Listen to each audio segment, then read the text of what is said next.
UKLO 1 year masters. No IELTS required up to 5 years visa. High visa success rate. గురువుగారు ఈ మాసంలో ముఖ్యంగా ఈ సెప్టెంబర్ మాసంలో వచ్చే మరో ముఖ్యమైన విషయం అని చెప్పొచ్చు. పెద్దవాళ్ళని అందరినీ ఒక రకంగా తలుచుకునే మహాలయ పక్షాలు. పక్షం రోజులు ఉంటుంది 15 రోజుల పాటు. అసలు పక్షం రోజులు ఎప్పుడైనా చేసుకోవచ్చు అంటారా? ఈ ఎలా చేసుకోవాలి దానికి సంబంధించి? ఒకవేళ పుత్రులు లేని వాళ్ళు ఉంటారు, వాళ్ళు ఏ విధంగా ఆచరించాలి? ఈ విషయాలన్నీ చెప్పండి. అమ్మా, మనకు భాద్రపద మాసం పౌర్ణిమ రోజు తెల్లవారి నుంచి అమావాస్య వరకు మహాలయ పక్షాలు అంటారు, పితృపక్షాలు అంటారు, మహాలయ పక్షాలు అంటారు. అంటే మన చనిపోయినటువంటి యొక్క పితృదేవతలకు తర్పణాలు విడుచుకోవడం. ఇది 15 రోజులలో ఎప్పుడైనా చేసుకోవచ్చు. ఫలాని తిథి ఫలాని వారమే కావాలనేటువంటి ఒక ఏ నిర్ణయం లేదు. కాకపోతే కొందరు వాళ్ళు ఆ చనిపోయిన తిథి ఏదైతే ఉంటుందో ఆ తిథి ఈ తిథిలో కలుపుకొని చేసుకునే వాళ్ళు కొందరు ఉన్నారు. కానీ అది ఎక్కడ శాస్త్రం లేదు. ఈ 15 రోజులు ఎప్పుడైనా చేసుకోవచ్చు. మన పాఠ్యమిత్రుల ప్రతిరోజు కూడా తర్పణాలు పితృదేవతల పేరు మీద ప్రతిరోజు కూడా ఈ 15 రోజులు తర్పణాలు విడుచుకోవచ్చు. ఒకరోజు ఈ 15 రోజులు కూడా కొందరు సామాన్యంగా మన ప్రాంతం దిక్కు లేదు, కానీ యూపీ ప్రాంతంలో, మధ్యప్రదేశ్ యూపీ ప్రాంతంలో అక్కడ ఈ 15 రోజులు తండ్రి లేనటువంటి ఒక వ్యక్తులు సేవింగ్ కూడా చేసుకోరు. చాలా నియమము నిష్టగా ఉంటారు. ప్రతిరోజు తర్పణాలు విడుస్తూ ఉంటారు. తెల్ల తర్పణం నువ్వులతో నీళ్ళతో వాళ్ళ పేర్లు చెప్పుకొని తర్పణాలు విడుస్తూ ఉంటారు. ఉత్తరప్రదేశ్ ఆ ప్రాంతంలో ఇప్పటికి కూడా అలాగే ఉన్నారు చాలామంది. ఈ 15 రోజులు శుభకార్యాలకు వెళ్ళకపోవడము, దేవాలయాలకు వెళ్ళకపోవడము, ఇక్కడికి వెళ్ళకపోవడము, ఇవన్నీ కూడా చేస్తుంటారు. ఈ 15 రోజులు శుభకార్యాలు ఎలాగో ఉండకపోయినా కానీ ఎవరింటికి సామాన్యంగా వేరే ఇంటికి వెళ్ళకుండా ఉండి ప్రతిరోజు తర్పణ. అయితే ఈ 15 రోజులు కూడా మనకు నచ్చినటువంటి ఒక రోజు ఈ తర్పణాలు విడుచుకోవచ్చు. ఫలాని దశమి కావాలి, ఫలాని పంచమి కావాలి, షష్ఠి కావాలి అని ఏం లేదు. కాకపోతే కొన్ని మాత్రం వాళ్ళు శాస్త్రం నిర్ణయించారు. ఎలా అంటే ఇప్పుడు భరణి నక్షత్రం వస్తుంది. భరణి నక్షత్రం భరణి మహాలయాలు అనేటువంటి కొన్ని పెట్టారు. భరణి మహాలయాలంటే అన్ఎక్స్పెక్టెడ్గా చనిపోయినటువంటి వాళ్ళు, హార్ట్ అటాక్ తోటి దాంతో ఇలా అన్ఎక్స్పెక్టెడ్గా చనిపోయిన వాళ్ళకు భరణి మహాలయాలను చేసుకోవడం. అవిధవ నవమి అని ఒకటి పెట్టారు. అంటే ముత్తైద స్త్రీలు చనిపోతే నవమి నాడు మాత్రమే ఇవ్వాలి అని చెప్పి పెట్టారు. ముత్తైద స్త్రీలు చనిపోయినట్టయితే ఆ నవమి నాడు మాత్రమే వాళ్ళకు చేయాలని చెప్పారు. అలా కాకుండా మనకు నచ్చిన రోజు ఈ 15 రోజులు మంచిగా తర్పణాలు మనకు ఏ బ్రాహ్మణే రావాలి తర్పణం ఇవ్వాలి ఏంటంటే లేదు. మనము కూడా తర్పణం విడుచుకోవచ్చు మన పెద్దల పేరు మీద.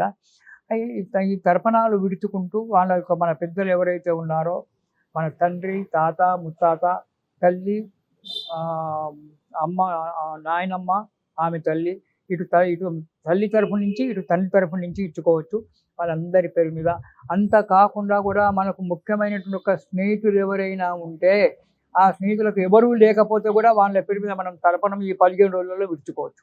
గురువుగారి భార్య వీళ్ళకు కూడా మనం తర్పణాలు చేయొచ్చు అంటారు. అలా అనాథ ప్రేత సంస్కారం అని చెప్పాడు శాస్త్రంలో. అనాథ ప్రేత సంస్కారం చేస్తే చాలా గొప్ప పుణ్యం. మన స్నేహితుడు ఎవరైనా ఉన్నారు, అతనికి ఎవరూ లేరు తర్పణం ఇవ్వడానికి, అతని పేరు మీద మనం తర్పణం ఇవ్వచ్చు. అంటే మన వాళ్ళు మనకు సంబంధించిన వాళ్ళు అందరూ అయిన తర్వాత అతని పేరు మీద మనం తర్పణం ఇవ్వచ్చు. ఎలాంటి దోషం లేదు, పుణ్యమే కానీ పాపం కాదు. ఇంట్లో పిల్లలు లేని వాళ్ళు ఉంటారు, చెప్తాను. అలాంటి ఒకవేళ సంతానం లేనటువంటి ఒక భార్యాభర్తలు ఉన్నారు, సంతానం లేదు, సరే ఎవరైనా దత్తత తీసుకున్నారా, ఎడాప్షన్ చేసుకున్నారంటే వాళ్ళు ఇవ్వచ్చు. ఎవరూ లేరు అన్నప్పుడు బ్రాహ్మణుడి దగ్గరికి వెళ్ళి స్వయం పాకం ఇచ్చి అక్కడ ఇప్పుడు భార్య పోతే భర్త భార్య పేరు మీద నీళ్ళు వదిలవచ్చు. భర్త పోతే భార్య ఉంటే ఆ భార్య కూడా తన భర్త పేరు మీద తర్పణాలు వదిలిపెట్టవచ్చు. ఇలా చేసుకోవచ్చు. ఇప్పుడు వాళ్ళకి ఇప్పుడు భార్యాభర్తలు ఇద్దరిలో ఎవరైనా ఎవరు ఉంటారు, ఇద్దరు ఉన్నారు ఎవరూ లేరు, ఇద్దరుండి ఎవరూ లేనప్పుడు స్వయం పాకం ఇచ్చి బ్రాహ్మడికి స్వయం పాకం ఇచ్చి మా పేర్లు కొద్దిగా చదవండి అంటే ఆ బ్రాహ్మడే వాళ్ళ పేర్లు చెప్పి వాళ్ళకి ఇచ్చేస్తాడు. అలా చేసుకోవచ్చు. లేదు కాశీ, గయ, ప్రయాగ ఈ 3 దిక్కుల వెళ్ళి వాళ్ళ పేరు మీద పిండ ప్రదానం చేసి వచ్చినా సంతోషంగానే ఉంటుంది. ఇప్పుడు ఈ 15 రోజులు గయకి వెళ్తే అక్కడ ఉండడానికి స్థలం దొరకదు, తాగడానికి నీళ్లు దొరకవు, అంత జనాలు కిక్కిరిసి ఉంటారు గయా దేశంలో, గయలో. కాబట్టి ఇలా ఈ 15 రోజులు మన పితృదేవతలను చేసుకోవడానికి మనం ఈ మహాలయ పక్షాలు చేసుకోవాలి. వాళ్ళ పేరు మీద బియ్యము, పప్పు, ఉప్పు, కూరగాయలు అవన్నీ కూడా ఉంటారు. బ్రాహ్మణులు ఇస్తూ అతను మంత్రం చెప్తాడు, పిండ ప్రధాన మంత్రము, తర్పణ మంత్రం చెప్పి నీళ్ళు ఇడిపించేసి అవి దానం తీసుకుంటారు. ఇలా ఈ 15 రోజులు చివరిలో అమావాస్య రోజు మహాలయ అమావాస్య అంటారు. ఈ 15 రోజులు తీరకుండా ఉన్నటువంటి వాళ్ళు చివరిలో మహాలయ అమావాస్య నాడు తప్పకుండా ఇవ్వాలి. దాని పేరే మహాలయ అమావాస్య. మన తెలంగాణ ప్రాంతంలో పెత్తరమాస అంటారు. ఆ రోజు తప్పకుండా ఇవ్వాలి. ఈ 15 రోజులు ఇవ్వకుండా ఉన్నప్పుడు ఆ రోజు మాత్రం తప్పకుండా ఇవ్వాలి. మహాలయ అమావాస్య నాడు తప్పకుండా పితృదేవతల పేరు మీద వాళ్ళకు తర్పణాలు ఇవ్వడము, వాళ్ళ పేరు మీద ఇంత స్వయం పాకం ఇవ్వడం అనేటువంటి చేయాలి. ఆ రోజే మనకు ముఖ్యమైనటువంటి పండుగలు ప్రారంభం, మళ్ళీ శుభకార్యాలు. ఆ రోజు చిన్న బతుకమ్మ అని చెప్పి తెలంగాణ ప్రాంతంలో చేస్తాం మహాలయ అమావాస్య నాడు. ఆ రోజు నుంచి 9 రోజులు బతుకమ్మలు చేసి మళ్ళీ పెద్ద బతుకమ్మ నాడు ఇది చేసుకోవడము, తెల్లవారి దసరా, అవి మళ్ళీ వచ్చేసారి చెప్పుకుందాము. దసరా ఇలా మహాలయ పక్షాలు చేసుకొని మహాలయ పక్షం అమావాస్య నాడు సాయంకాలము చిన్న బతుకమ్మతో మళ్ళీ శుభకార్యాలు మనం మొదలు పెట్టుకుంటాము. ఇలా ఈ భాద్రపద మాసంలో ఇన్ని పండుగలు చేసుకుంటూ చివరిలో పితృదేవతలకు, ఎందుకంటే పితృదేవతలను కొలవంది ఏ దేవుణ్ణి కొలిచినా మనకు లేదు. కొన్ని పురాణాల్లో చదువుతాం, సంతానం కాలేదు అంటే నువ్వు ఏ దేవుని పూజ చేసినా లాభం లేదురా, పితృదేవుని కొలువురా, పితృదేవుని కొలిస్తేనే నీకు సంతానం అవుతుందని చెప్తారు ఋషులు. మీ తండ్రి తాతకు ఇంత పిండం పెట్టడం లేదు నువ్వు సంవత్సరానికి ఒకసారి, దానివల్ల నువ్వు ఏ దేవుణ్ణి కొలిచినా నీకు ఫలితం రాదు. ముందు మీ తండ్రికి పిండం పెట్టు, వాళ్ళ యొక్క ఆశీర్వచనం ఉంటే మేము ఆశీర్వచనం ఇస్తామని చెప్పి సాక్షాత్గా భగవంతుడే చెప్పినటువంటి ఒక విషయాలు ఉన్నాయి, మనకు శాస్త్రాల్లో కనబడుతుంటాయి. మార్కండేయ పురాణంలో, మన గరుడ పురాణంలో, వాటిల్లో కూడా కనబడుతుంటాయి మనకు. కాబట్టి మనకు పితృదేవతల యొక్క పూజ తప్పకుండా చేయాలి. సంవత్సరాన్ని ఒక్కనాడైనా ఈ 15 ఒక్కరోజైనా వాళ్ళకు ఇంత పిండ ప్రదానం మాకు అలవాటు లేదండి, తర్పణ విడు, పిండ ప్రదానం లేదు, తర్పణ విడిచి ఆ బ్రాహ్మడికి ఇంత స్వయం పాకం ఇచ్చిందమ్మ, తాళ్ళు పట్టుకో చాలు. అది ఎందుకంటే ఆ ఎవరైతే పితృదేవతల యొక్క అనుగ్రహం కలుగుతుందో ఆ ఇంత సుఖ సంపదలు ఉంటాయి.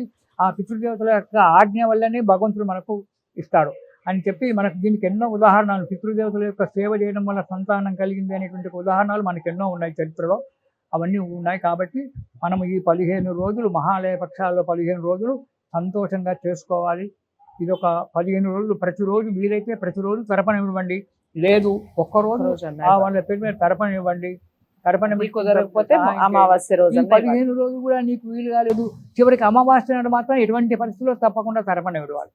అలా ఇడిచి చేసినట్టయితే శుభం కలుగుతుందండి. ఇది మనకు భాద్రపద మాసంలో వచ్చేటువంటి ఒక పండుగలు, మహాలయ పక్షాలు, మహాఘనమైనటువంటి ఇవి చేసుకొని వినాయక చవితితో ప్రారంభం చేసుకొని మళ్ళీ ఆ వినాయకుని యొక్క తల్లి అయిన గౌరమ్మ దగ్గరికి మళ్ళీ మనం నవరాత్రుల దగ్గరికి మళ్ళీ బయలుదేరదాం. ఇది శుభం తల్లి. చాలా చక్కటి వివరణ ఇచ్చారు గురువు గారు. మహాలయ పక్షాల గురించి చాలా మందికి తెలిసే ఉంటుంది, ప్రతి సంవత్సరం చేసుకునేదే. కాకపోతే ఎందుకు చేసుకోవాలి, ఎవరు చేయాలి, ఒకవేళ పిల్లలు లేని వాళ్ళు ఉంటారు, వాళ్ళకి ఎవరు చేయాలి, ఈ విషయాలన్నీ వీడియో ద్వారా తెలుసుకున్నాం. డౌట్స్ ఏమన్నా ఉంటే కామెంట్ బాక్స్లో తెలియజేయండి. గురువు గారిని కలవాలి అనుకుంటే స్క్రీన్ మీద కనపడే నెంబర్కి కాల్ చేయండి. తప్పకుండా వీడియోని లైక్ చేసి షేర్ చేయండి, ఛానల్ని సబ్స్క్రైబ్ చేసుకోండి. గురువుగారు చెప్పినటువంటి విషయాలన్నీ కూడా చక్కగా బోధపడ్డాయని అనుకుంటున్నాను. మళ్ళీ తప్పకుండా దసరా మహోత్సవాల్లో నవరాత్రుల యొక్క స్పెషల్ ప్రోగ్రాంతో మళ్ళీ గురువుగారితో కలిసే ప్రయత్నం చేస్తాను. ఇంతవరకు సెలవు, నమస్తే.